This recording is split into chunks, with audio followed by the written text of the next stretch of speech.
লাগাতে দেখো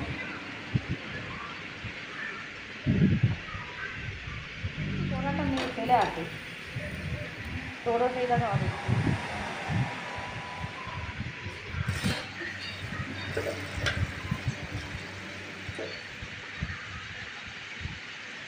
নমস্কার বন্ধুরা, কেমন আছো তোমরা সবাই? আশা করি অনেক অনেক ভালো আছো। আমার নতুন আরেকটি ব্লগে তোমাদের সবাইকে জানাই অনেক অনেক ভালোবাসা, অনেক অনেক স্বাগত। আর আজকে সকালে কিন্তু সুন্দর একটা আকাশ দিয়ে ভিডিওটা শুরু করলাম। আর বন্ধুরা প্লিজ তোমরা এখন যারা ভিডিওটি দেখা শুরু করেছো তারা একটা লাইক করে ভিডিওটি কন্টিনিউ করো। আর ভিডিওটি না টেনে পুরো ফুল দেখার অনুরোধ রইল। আশা করি তোমাদের আজকের ভিডিও ভালো লাগবে। আমি জানি আমার যে প্রিয় প্রিয় দিদি আর প্রিয় দাদা ভাইরা রয়েছে তারা কিন্তু অবশ্যই আমার ভিডিওটা একটা লাইক করে কিন্তু কন্টিনিউ করে। যারা নতুন রয়েছে তাদেরকে বলছি প্লিজ তোমরা আমার ভিডিওটা একটা লাইক করে কন্টিনিউ করো। আর আমি কিন্তু সবাইকে পুরো ফুল সাপোর্ট করি। যে আমাকে ভালোবেসে আমার ভিডিও দেখে আমি কিন্তু চেষ্টা করি তাদের সবাইকে সাপোর্ট করার। আর এখন কিন্তু 4:30 বাজে, আমি কিন্তু ভোরেই ঘুম থেকে উঠে গেছি। কেননা আমাদের অনেক সকাল সকাল জল চলে আসে, তো জলের টেনশনে কিন্তু রাত্রে ভালো ঘুমাতেও পারি না। এই জন্য ভোরবেলা উঠে পড়েছে। ভোরে উঠলে দেখবে ঘরের কাজগুলো কিন্তু হয়ে যায়। আর সবসময় জানো তো ব্রহ্ম মুহূর্তে কিন্তু ঘুম থেকে ওঠা উচিত। যত আলসেমি করে আমরা শুয়ে থাকবো তত দেখবে আর কিন্তু উঠতে ইচ্ছা করে না। আর ভোরে ভোরে উঠলে উঠতে ইচ্ছাও করে, আর কাজটাও দেখবে অনেক তাড়াতাড়ি কিন্তু হয়ে যায়। আর সকালে উঠেই তো রোজ ওই একই কাজ, ঝাঁটা হাতেই সকালে ঘুম থেকে ওঠা। আমরা যারা মহিলা আছি গৃহবধূ তারা কিন্তু সকালে সবাই ঘুম থেকে উঠে আগে কিন্তু ঝাঁটা হাতে ঘরের কাজে লেগে পড়ি। আর কি জানো তো, বাসি ঘর তো রাখতে নেই এভাবে ফেলে। আর তোমরা তো দেখতেই পাচ্ছ, দেখো কতটা বালি পড়েছে ঘরের মধ্যে। আর এখন গরমকাল, তো গরমকালে আমাদের এখানে খুব ধুলোর হাওয়া চলে, যার জন্য ঝাড় দিতে হয়। আর ঘরটা দেখো সুন্দর করে ঝাড় দিয়ে নিয়েছি। আর এখন জল চলে এসছে, জলটা ভরে নেব। তাড়াতাড়ি উঠেছি যার জন্য ঘরটা ঝাড় দেওয়ার পরেই দেখো জলটা ভরে নিয়েছি। এখনও কিন্তু বাইরে একদমই আলো হয়নি, পুরো দেখো অন্ধকার রয়েছে। সকাল সকাল উঠেছি যার জন্য কিন্তু সব কাজ বাজ তাড়াতাড়ি হয়ে গেছে। আর খালি পেটে কিন্তু অবশ্যই জল খাওয়া উচিত। আর এখন গরমকাল, তো যার জন্য গরম জল একদমই ভালো লাগে না, যার জন্য না ঠান্ডা না গরম সেই জল মিলিয়ে খাচ্ছি। আর সকালে কিন্তু খালি পেটে জল খাওয়া খুবই ভালো। আমি কিন্তু রোজ সকালে 1 গ্লাস করে জল খাই, এর বেশি খেতে পারি না। সকালে 1 গ্লাসের বেশি জল খেলে আমার বমি পায়, সেজন্য 1 গ্লাসই খেয়ে নিচ্ছি। আর সকালে এখন জল খাচ্ছি আর বসে বসে ভাবছি যে কোন কাজটার পরে কোন কাজটা করব। আর জানো তো সকালে যদি একটা রুটিন বানিয়ে কাজ করা যায় যে কোন কাজটা পরে কোন কাজটা করতে হয়, তাহলে দেখবে সংসারের কাজগুলো কিন্তু তাড়াতাড়ি হয়ে যায়। আর অবশ্যই একটা টার্গেট নিয়ে কাজ করতে হয় যে আমি 1 ঘন্টা কি 2 ঘন্টার মধ্যে সংসারের কাজগুলো পুরো একদম কমপ্লিট করে ফেলবো। তাহলে দেখবে ঘরের কাজও কিন্তু অনেক তাড়াতাড়ি হয়ে যায়। আর মাথায় তেল দিয়েছিলাম, মনে হচ্ছে যেন দেখো মাথায় একদম চুলই নেই। আর তারপরে না মাথা ধুয়ে চলে এসেছি। কী বলো তো, মাথায় তেল দিয়েছিলাম 2-3 দিন হয়ে গেছে। চুলে তেল দিলে জানো তো মনে হয় যেন মাথায় টাক পড়ে গেছে। তাই ভাবলাম যে মাথাটা ধুয়ে আসি। আর আমি কিন্তু রোজ সকালে স্নান করে তারপরে কিন্তু রান্নাবান্না করি, কেননা আমাদের তো গোপাল সোনা আছে। আর গোপাল সোনার রান্নাবান্না কিন্তু সবসময় পবিত্র হয়ে তারপরে কিন্তু করতে হয়, যার জন্য আমি ফ্রেশ হয়ে স্নান করে চলে এসেছি। আর এত গরম পড়েছে যে স্নান করার সঙ্গে সঙ্গে কিন্তু আবার আমি ঘেমে গেছি। একটু বৃষ্টিও হচ্ছে না, অনেক দিন হয়ে গেল একদম যেন বৃষ্টি হচ্ছে না। আগেরবার কিন্তু জুন মাস পড়ার সঙ্গে সঙ্গে বৃষ্টি শুরু হয়ে গেছিলো। এবার জুন মাসে দেখো কত তারিখ হয়ে গেছে, তাও এখনও বৃষ্টি হচ্ছে না। আর এবার মনে হয় বৃষ্টি টিষ্টি কিছুই নেই। আর কি করব বলো, রাজস্থানে তো এমনিই বৃষ্টি কম হয়, তারপরে এবছরে মনে হয় বৃষ্টি একদমই নেই। আর সকালে কিন্তু রোজ আমি শিবজিতে জল দিই আর সূর্য দেবতাকে জল দিই, এটা আমার রোজ সকালের কাজ। তারপরে যে হিটারে ভাত বসিয়ে দিয়েছি 2 ভাইয়ের জন্য। আর আমরা সকালে আজকে রুটি খাবো। আমার বাচ্চা একদমই যেন না রুটি খেতে চায় না, রুটি ওর একদম ভালোই লাগে না। সেই জন্য 2 বাচ্চার জন্য ভাত বসিয়ে দিয়েছি আর আমরা রুটি খাবো। আর রাত্রে কিন্তু সবসময় আমি এঁটো বাসন ধুয়ে রেখে দিই। আর এঁটো বাসন কিন্তু কখনও রাত্রেবেলায় রান্নাঘরে রাখতে নেই, এতে কিন্তু আমাদের সংসারে নেগেটিভ এনার্জিগুলো বেড়ে যায়। যার জন্য যতটা সম্ভব রাত্রে কিন্তু বাসনটা ধুয়ে রাখতে হয়। আর গ্যাস ওভেন তো রাত্রিরে পরিষ্কার করে রেখেছিলাম, তাও আরেকবার সকালে একটু মুছে নিচ্ছি ভেজা কাপড় দিয়ে। কী বলো তো, গোপাল সোনা রান্না করতে হয় তো, যার জন্য গ্যাস ওভেনটা কিন্তু আরেকবার মুছে নিতে হয়, কেননা বাসি হয়ে যায় তো। আর এখানে জানো তো খুব হাওয়া চলে, যার জন্য গ্যাস ওভেনের উপরে জানো তো অনেকটা বালি পড়ে যায়। আর রাজস্থান মানেই তো বালির দেশ, আর সবসময় হাওয়ায় একটা বালি বালি ভাব।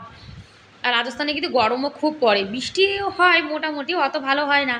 আর এখন একটু চা বানিয়ে নিচ্ছি। চা খেয়ে দেয় এই যে সংসারে কাজকর্মে লেগে পড়েছি। আজকে সকালে একটু সয়াবিন করব আর মুসুরির ডাল করব। আর সকালে রুটি না খেলে আমার না একদম ভালো লাগে না। আগে কিন্তু বিয়ের আগে আমি একদমই রুটি খেতাম না, এখন খেতে খেতে অভ্যাস হয়ে গেছে। আর বন্ধুরা, তোমরা যারা ভিডিওটি এখন দেখা শুরু করেছো তাদেরকে অনুরোধ করছি, প্লিজ তোমরা একটা লাইক করে ভিডিওটি কন্টিনিউ করো।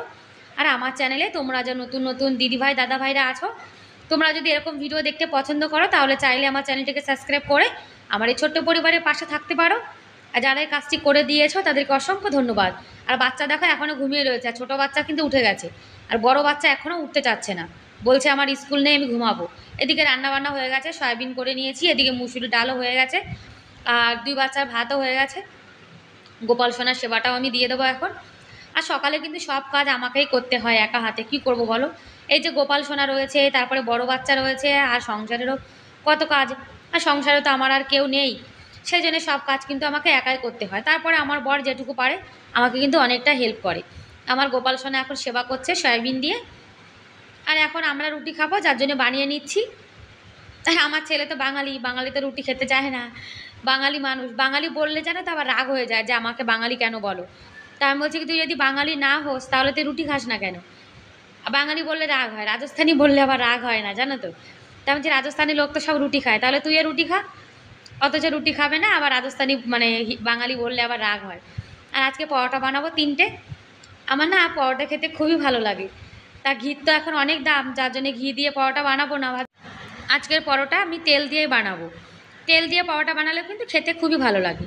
আর আজকের ভিডিওটা কেমন লাগলো তোমরা কিন্তু কমেন্ট করে অবশ্যই জানাবে। আর অনেক অনেক নতুন নতুন দিদিভাইরা আমার ভিডিও দেখছো, তোমাদেরকে ভিডিও দেখার জন্য অনেক অনেক ধন্যবাদ। আর যারা যারা আমার ভিডিও দেখো আমাকে কমেন্ট করো, তাদেরকেও অনেক অনেক ধন্যবাদ। তোমরা যারা আমার ভিডিও দেখো, আমিও কিন্তু সবার ভিডিও দেখি, তাই তোমাদেরকে বলছি, তোমরা যারা নতুন নতুন দিদিভাইরা আছো, তোমরা যদি চাও যে আমি তোমাদের পাশে থাকি, তাহলে চাইলে তোমরা আমার ভিডিওটা ফুল ওয়াচ করে লাইক করে একটা ছোট্ট কমেন্ট করে দেবে। তাহলে কিন্তু সেই কমেন্টের দ্বারা আমি তোমাদের ভিডিও দেখতে পারবো, তোমাদেরকে সাপোর্ট করতে পারবো। আর কি জানো তো, আর যদি আমার ভিডিও কেউ ভালোবেসে প্রতিনিয়ত দেখে, তাহলে তো আমারও তো কর্তব্য, তাই না, তাদের ভিডিও প্রতিনিয়ত দেখার। আর যে দিদিভাইরা দেখে, অনেক অনেক দিদিভাই আছে দেখবে রোজ আমার মানে ভিডিওতে কমেন্ট করে, দিদিভাই দাদাভাই তাদের সবার ভিডিও কিন্তু আমি দেখি। আর কি জানো তো, যদি আমাকে কেউ ভালোবাসে, আমিও চাই তাকে আমার যেটুকু সামর্থ্য আমি ভালোবাসার চেষ্টা করব। আর প্রতিদিনই কিন্তু আমি সবকটা দিদিভাইয়ের ভিডিওই দেখি, আর ছোট্ট করে একটা কমেন্ট করি। কমেন্ট না করলে কিন্তু দিদিভাইরা বুঝতে পারবে না যে আমি তাদের ভিডিও দেখছি, তাই না। আর দেখো পরোটা কত সুন্দর ফুলেছে। আর যখন রুটি কিংবা পরোটা এরকম বানানোর সময় ফোলে, তখন কিন্তু আমার খুবই ভালো লাগে। আর তোমরা যারা নতুন ভিডিও দেখছো তাদেরকে বলছি, তোমরা যদি ভিডিওটা দেখা শুরু করো তাহলে প্লিজ একটা লাইক করে পুরো ভিডিওটা কিন্তু ফুল ওয়াচ করো। আমি কিন্তু যার ভিডিওই দেখি তার ভিডিওই কিন্তু ফুল ওয়াচ করি, কারণ আমি জানি একটা ভিডিও কত কষ্ট করে বানাতে হয়। আর এদিকে সকালে দেখো আমি আচার রুটি বরকে দিয়ে দিয়েছি আর সয়াবিন। আর আমি শুধু আচারে দিয়ে রুটি দিয়ে খাবো, মানে পরোটা দিয়ে খাবো। আমার আচার দিয়ে পরোটা দিয়ে খেতে কিন্তু খুব ভালো লাগে। আর বাইরে তো খুব গরম, যার জন্য ঘরের মধ্যে কিন্তু পাখা চালিয়ে সেখানে বসে খেতে হয়, কেন এত গরম পাখা ছাড়া কিন্তু একদমই থাকা যায় না। আর খাওয়া দাওয়া হয়ে গেছে, এখন বাসন টাসন সব মেজে নেব। আর খাওয়া দাওয়ার সঙ্গে সঙ্গে যদি বাসনগুলো মেজে রাখা যায় তাহলে কিন্তু আমাদের কাজটা অনেকটা হালকা হয়ে যায়। আর সকালে কিন্তু অবশ্যই একটা রুটিন বানিয়ে কাজ করা উচিত। আমাদের যদি সবসময় কাজের একটা রুটিন থাকে তাহলে আমাদের কাজগুলো দেখবে অনেক তাড়াতাড়ি কিন্তু হয়ে যায়। আর যদি কাজের কোনো রুটিন না থাকে তাহলে কিন্তু কাজবাজও অনেক লেট হয়ে যায়, আর কাজেও কিন্তু অনেকটা আলসেমি চলে আসে। বাসন টাসন সব ধোয়া হয়ে গেছে, এদিকে দেখো রান্নাঘরটাও কিন্তু পরিষ্কার করে নিয়েছি। আর গ্যাস ওভেনটা তো বাইরে রাখা রয়েছে, আবার যখন একটু গরম কম হবে তখন কিন্তু গ্যাস ওভেনটা এখানে রেখে দেবো। এত গরম যে রান্নাঘরে জানো তো একদমই রান্নাবান্না করতে ইচ্ছা করে না। ওই যে সিঁড়ির দরজাটা খুলে রাখলে সুন্দর ঠান্ডা হাওয়া আসে, যার জন্য গ্যাস ওভেনটা ওখানে রেখে দিয়েছি। আর খাওয়া দাওয়ার সব পর্ব শেষ করে এখন চলে এসেছি ঘরটা গুছিয়ে নেব। আর ঘরের বেডটা যদি এলোমেলো থাকে তাহলে কিন্তু পুরো ঘরটায় যেন মনে হয় এলোমেলো রয়েছে।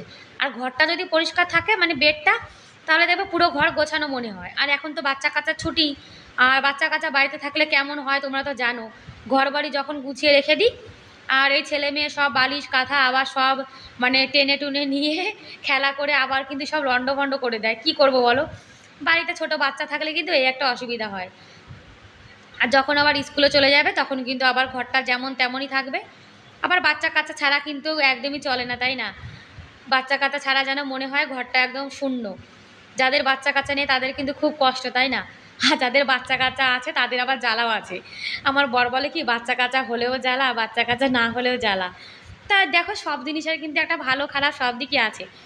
আর বাচ্চা বাড়িতে না থাকলে বাড়িতে যেন কিছু নেই, বাড়িটা একদম মানে শূন্য যাকে বলে সেরকম কিন্তু হয়ে যায়। আর যতক্ষণ আমি ঘরটা গোছাতে না পারি আমার কিন্তু একদমই ভালো লাগে না। আর ঘরটা কিন্তু অনেক সকালে গোছানো হয়ে যেত। ওই যে আমার ছেলে শুয়ে থাকে, অনেক লেট করে উঠতে চায় না, ওর জন্য জানো না ঘরটা কিন্তু তাড়াতাড়ি গোছানো গাছানো হয় না। বিশেষ করে এই রুমটা, যে রুমটাতে আমরা শুই, এই রুমটা মানে অনেক লেট করে গোছানো গাছানো হয়। ওই যে ছেলে শুয়ে থাকে, উঠতে চায় না। আর গোপাল সোনা দেখো সেবা টেবা করে এখন বসে রয়েছে, টিভি দেখছে বসে বসে। আর এদিকে কুলার চালিয়ে দিয়েছি, কুলার ছাড়া জানো তো এখন গরমকালে একদমই থাকা যায় না। তারপরে চলে এসেছি, জামা কাপড় যা আজকে হয়েছে অল্প কিছু সেগুলো ধুয়ে নেব। আর শীতকালে কিন্তু জামা কাপড় অনেকগুলোই হয়, গরমকালে কিন্তু সেই সব ঝামেলা একদমই হয় না। আর ছাদের পরে জামা কাপড় দেবো না, এখন যা রৌদ্র মানে পড়ে, যে জামা কাপড় যদি আমরা ঘরের মধ্যেও দিয়ে রাখি তাও ঘরের মধ্যেও কিন্তু শুকিয়ে যাবে, মানে এত গরম। সেই জন্য এখানে দিয়ে দিয়েছি, এখানে শুকাতে দিলে আবার 2 ঘন্টা পরে কিন্তু জামা কাপড় ঝম করে তুলে নেওয়া যাবে। আর ছাদের পরে রেখে আসলে ভুলে যাব, তারপরে 3-4 ঘন্টা হয়ে গেলে জামা কাপড়ের দেখবে রং কিন্তু উঠে যায়। যার জন্য হাতের কাছে নেড়ে দিয়েছি, এবার ওই 1-2 ঘন্টা পরে এসে আবার তুলে নিয়ে যাব। আর রোজ সকালে কিন্তু আমাদের ওই একই কাজ। আর আমরা কিন্তু দেখো, আমি রোজ সকালে যে কাজ বাজগুলো করি সেগুলোই তোমাদের সঙ্গে শেয়ার করলাম একটা ভিডিওর মাধ্যমে। আর আমি কিন্তু অত সুন্দর করে গুছিয়ে কথাবার্তা বলতে পারি না, ওই আমার মনে যা আসে আমি কিন্তু সেগুলোই মানে বকবক করি তোমাদের সঙ্গে। আর যদি তোমাদের এই বকবকগুলো ভালো লাগে তাহলে আমার পাশে থেকো আর আমাকে সাপোর্ট করো। ব্যাস বন্ধুরা, তাহলে আজকের মতো এই পর্যন্তই, বাই বাই।